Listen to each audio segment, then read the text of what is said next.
the teacher style.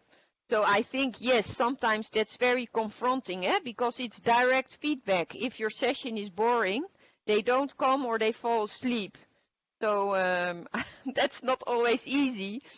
So, but your question is there any training on that? Well, I would say the best training is like the other presenters also say, make your session fun, because if it's fun, students they will come back to your courses and they will continue to come and they will actively participate. So there are indeed ways to make it more fun, as we have seen.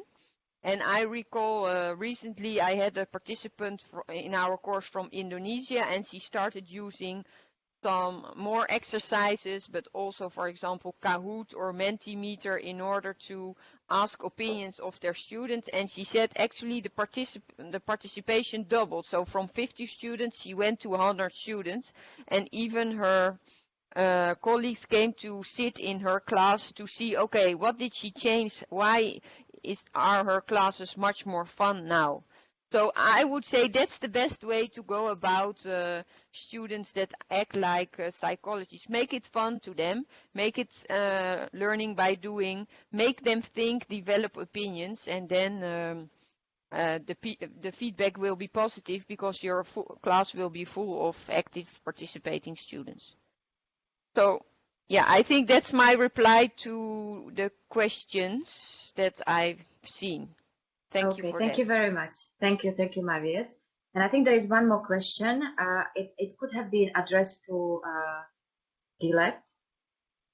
What I feel that investing more in technology sometimes makes teaching and learning secondary and use of technology primary focus.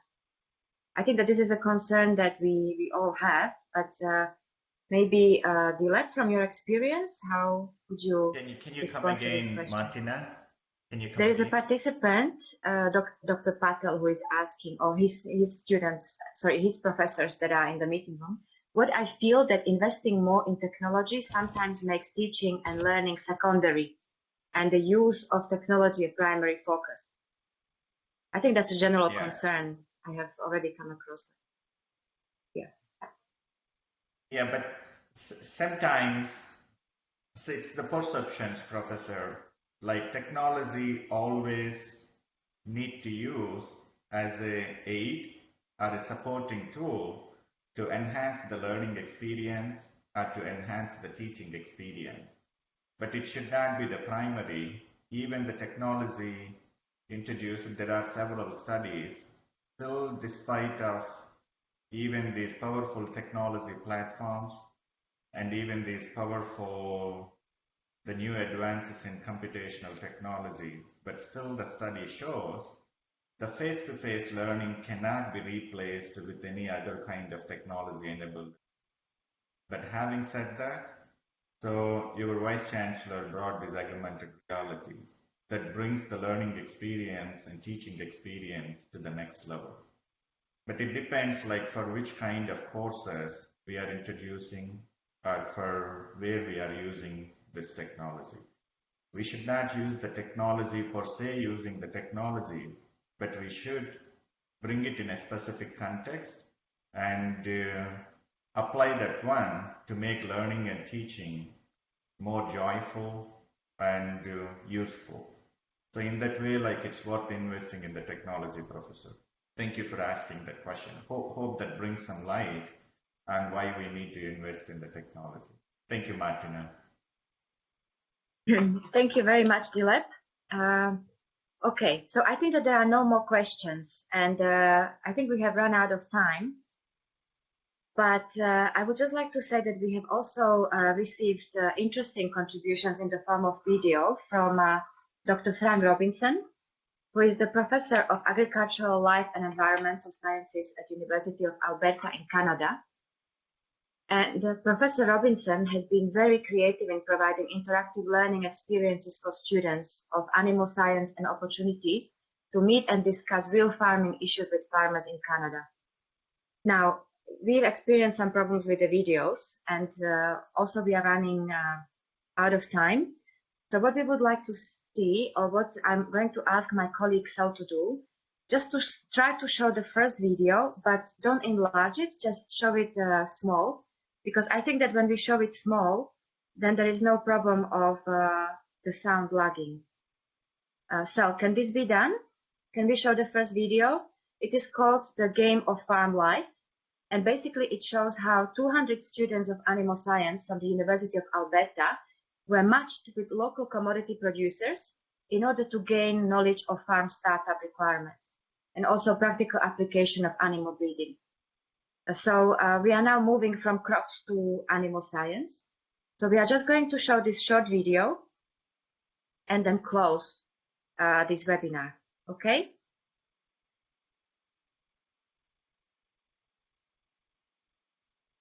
So can we try to show it? Yes, please.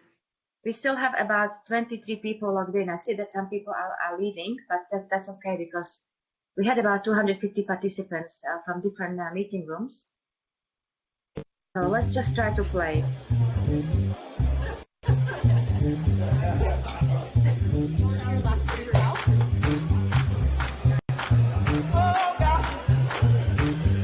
What we're doing tonight is basically the start of a reality show where students are going to act like farmers that just inherited $10 million. So with the $10 million, they have to design a farm for one of 9 commodities, and they don't know which one it is yet. So we have some folks from the industry and from banks and lenders that are helping us to plan our farm that we're building. The county phoned me up there a couple of weeks ago, and they were looking for some volunteers, and figured why not get to be an advocate for the ag community, and it's good.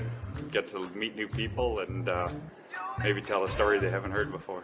Mixing the young with the experienced to share ideas and get everyone excited about agriculture, because it is important to Parkland County. It's a huge component of our county, and you know, we want to see youth in our farms, in our agriculture community. We want to see youth taking over the family farms. For Parkland County, from our perspective, it's important to try to keep agriculture alive and help people to understand what it is. In about 15 minutes, we'll tell them what the commodity is, introduce them to some farmers, and say you have to have all of this done by April 10th. And we want a 1-year operating budget too. So basically our goal goes out in April, so we start calving in February. And then you take your feed cost off, so you're going to run between about 45 cents a litre return. Often these two barns are connected, so they'll have a central egg collection here. My group, we got table eggs. And Okay. So we have turned off the video. Dr. Patel, can you please turn off your audio? हाँ madam. Can you please turn off your video? Sorry, your audio. Okay. Please turn off your audio. Okay. So we have showed you just a small clip of the video because unfortunately the videos are not playing that well. But what this video is showing, it's a reality show where the student groups were giving $10 million play money and 8 weeks to build a farm. Yeah. So this is a very interesting way of breaking the conventional classroom and get students to interact in a reality show. And on these videos, we are going to share them with you after this webinar. You can see the testimonials from students, and this is a proof that such creative learning environments can be really powerful for learning and gaining experience. There is another example from Professor Robinson from Canada on a rural cafe. Another video will be sent to you after this webinar. And the third example is a concept called What's Behind the Barn Doors that was introduced by Professor Robinson, where students basically open one of the 5 doors at a time, but they did not know what's behind it. Yeah, so for example, door 1 allowed students to ask questions about animal science. Door 2 then allowed learning the science behind the questions, as behind the first door. Door 3 allowed students to develop a teaching module for teaching others. And door 4 was about using this module to actually teach. Then there was also door 5 that had them reflect on the entire experience. So this is something that also Mariette mentioned in her theoretical framework about these different steps. So when you watch these videos, you can actually see how these have been put into practice. So I think today we have seen a lot of interesting examples how professors have brought interactive methods to their teaching. And I think now it's time to wrap up. And I would like to invite Dr. Kennedy just to share a short reflection. I know that in some meeting rooms there has been a problem with the sound, but I hope that generally you were able to see all the presentations quite well. And all the additional material will be sent to you after this webinar. Okay, please, Dr. Kennedy.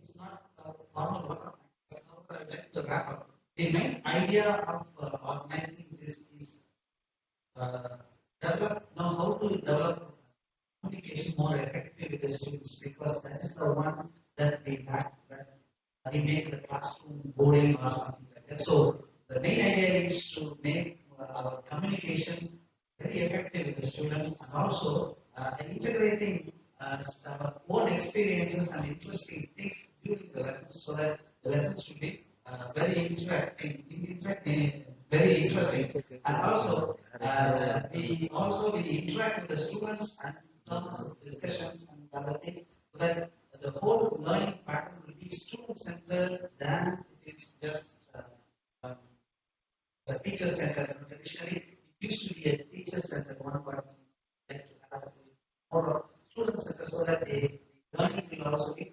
experiential. So in this context, Mariette Rosner, she ignited the thoughts that what really students they need and how are we going to approach that. That was the thing that she talked about, and it was very interesting, and that she shared her own experiences.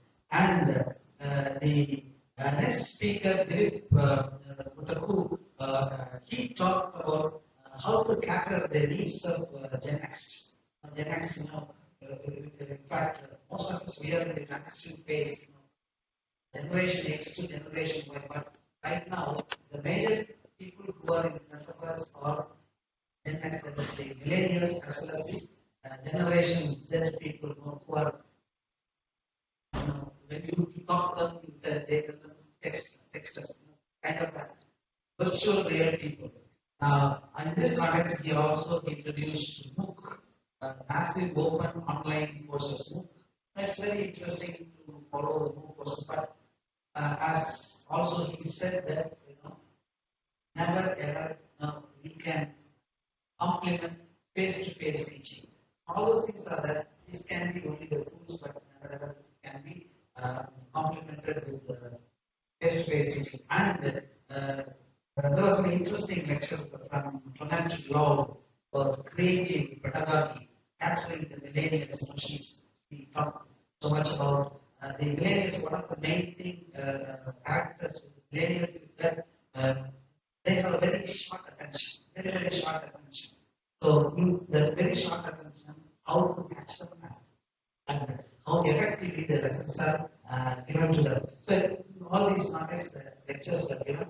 It was very interesting, and I'm very sure that the teachers in ENKU, as well as Tamil Nadu Agricultural University, as well as people in Gujarat and also Amro, Hyderabad, and other places, they were very benefited out of it. Thank you very much, and I also thank the facilities provided by APAARI and also our Vice Chancellor very constantly encouraging us to do something.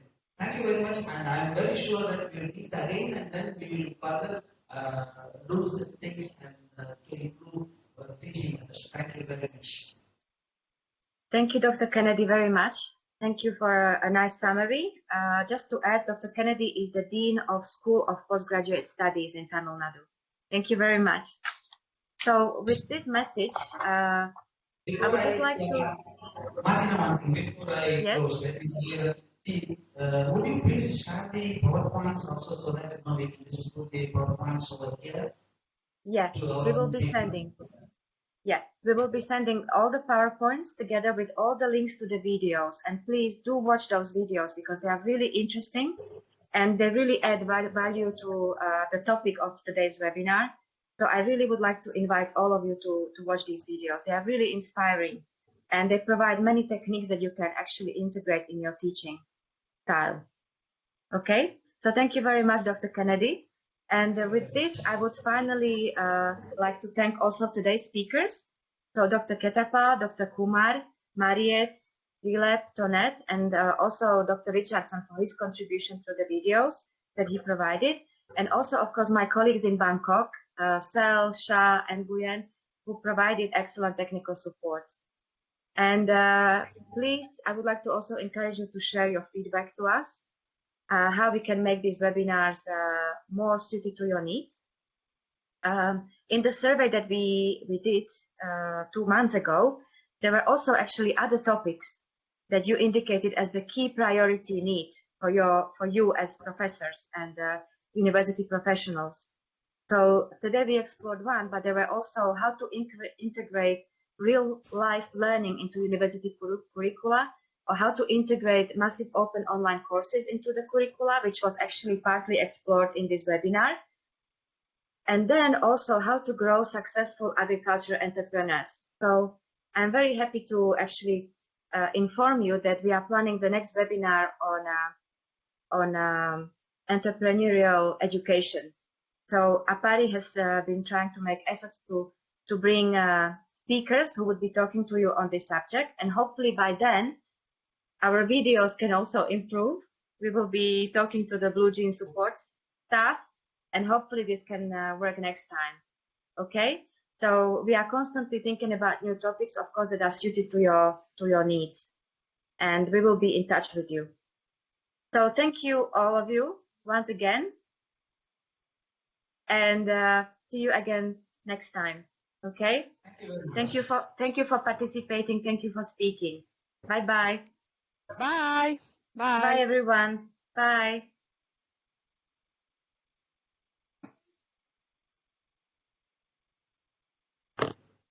Bye.